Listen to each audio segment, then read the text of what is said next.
Si el alumno aprendió, el maestro enseñó. ¿Y quién es el maestro? Papá y mamá. Ellos iban todos los años a la fiesta de Pascua. Ellos iban al templo, iban a las cosas de Dios. Papá y mamá son el modelo, el ejemplo. Las palabras mueven, pero los ejemplos arrastran. Cuando el niño ve a papá y a mamá buscar las cosas de Dios, por ahí va el niño. Porque ellos quieren ser como el papá, como la mamá. Qué gran ejemplo de San José, qué gran ejemplo de la Virgen María para todos los cristianos. Vamos a buscar las cosas de Dios.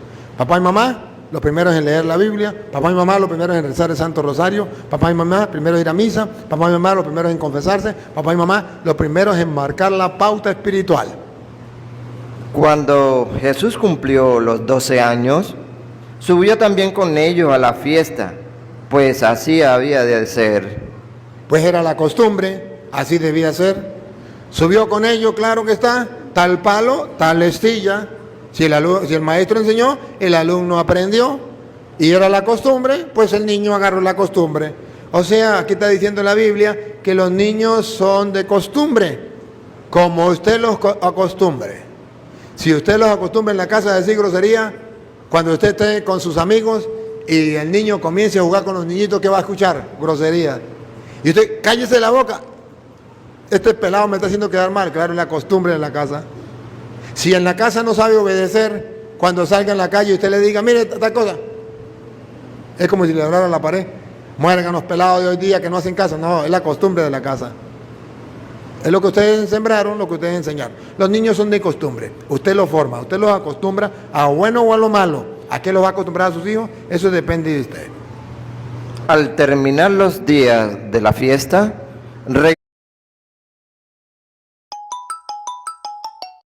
regresaron, pero el niño Jesús se quedó en Jerusalén sin que sus padres lo supieran.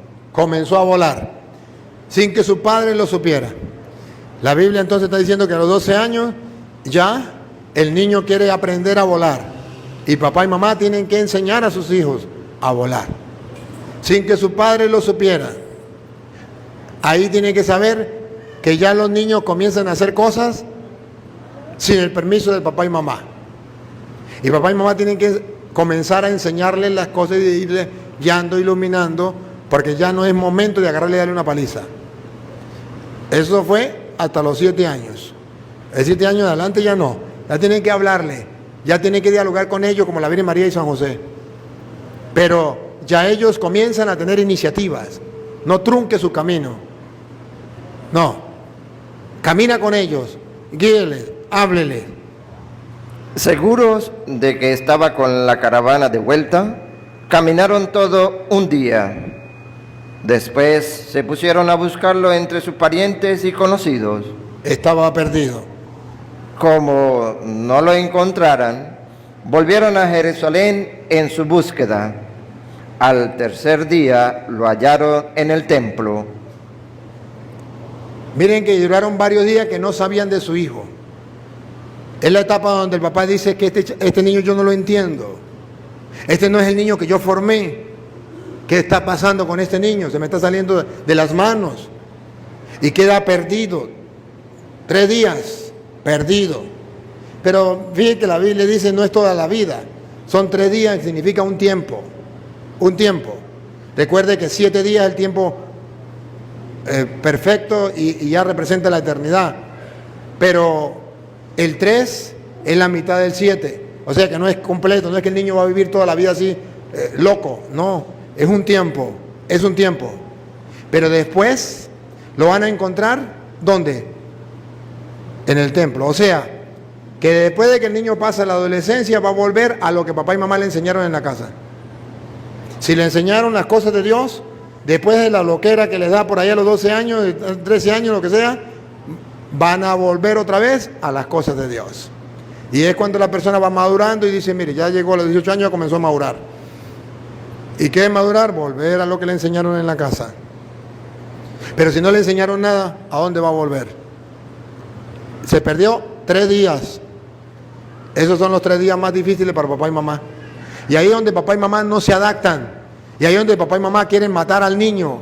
o quieren esclavizarlo, o quieren agarrarlo, meterlo en una cárcel, meterle candado y decir aquí hacen lo que yo diga y ya, punto. No. Tienen que enseñar a volar al niño. Y tienen que reclamarle y decirle las cosas así. Pero dejarlo, que vaya, que él vaya saliendo, que él vaya despejando la mente, que vaya conociendo más gente, que se relacione con la gente, que sea no un antisocial, sino una persona social, amigable, compañero con las cosas buenas, que enseñarle las cosas buenas para que él tenga amigos buenos que le conduzcan al bien. Al tercer día lo hallaron en el templo, sentado en medio de los maestros de la ley, escuchándolo y haciéndoles preguntas. Qué lindo, degustando de las cosas de Dios, porque lo que mamá y papá siembran, eso no se pierde, solamente que es una semilla que se sembró y algún día nace y da fruto.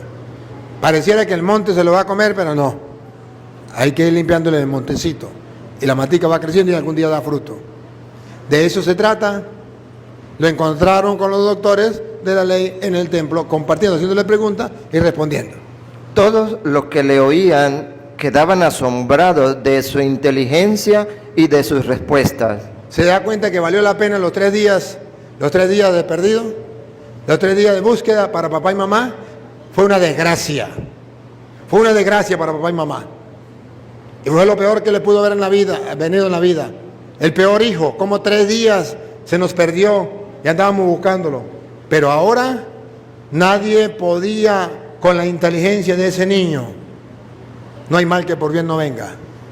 Se desarrolló su inteligencia, se desarrolló su sabiduría, aprendió a volar, aprendió a defenderse, aprendió a comunicarse, aprendió a hacer preguntas, aprendió a responder preguntas, a relacionarse con la gente. ¿Por qué no enseñar a los niños a eso? ¿Por qué? ¿Por qué meterle desde pequeñito miedo a no comunicarse con la gente? Y entonces a uno le da miedo hablarle a la gente. A Jesús no le dio miedo. Miren, ¿por qué caminaron un día y no se dieron cuenta que el niño andaba con ellos? Porque él andaba relacionándose con la gente. No lo cargaban como un perrito con un mecate amarrado en el cuello y aquí, yo lo llevo aquí, No. Por algo en la caravana caminaron un día y no se dieron cuenta que el niño se había perdido. Porque le enseñaron al niño a defenderse, a relacionarse con los demás. Qué cosa madura, yo lo viví por experiencia. Cuando yo tuve que comunicarme, hablarle a la gente por primera vez, las palabras no me salían. Los papeles se me caían de las manos, temblaba así, así. La gente se reía y se burlaba de mí. Me ponían el papel en las manos y me volvía a caer. Y todo el mundo se reía y se burlaba. Y yo sufría. No era capaz de hablar en público. No era capaz de relacionarme con la gente. Y yo decía, Dios mío, ¿por qué? ¿Por qué no me enseñaron? Me enseñaron cosas muy bonitas, gracias a Dios, de mis padres. Pero no me enseñaron a ser sociable, a relacionarme con la gente. Y eso es el sacrificio más grande de mi vida. Y muchos no lo superan. Gracias a Dios lo pude superar con la fuerza del Altísimo. Pero muchas personas se reprimen.